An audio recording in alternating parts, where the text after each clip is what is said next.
Magandang hapon po mga kabady. Ito po yung aking pamangkin. Hapon na ngayon. Di ba? Alauna na oh.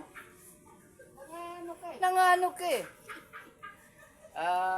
Bali, ginagawa po ng bracket yung, ewan ko kung anong tawag dyan. Oo. Yan May nagpagawa po sa amin. Nanganok eh. Yan. Yan. Ano? Una yan.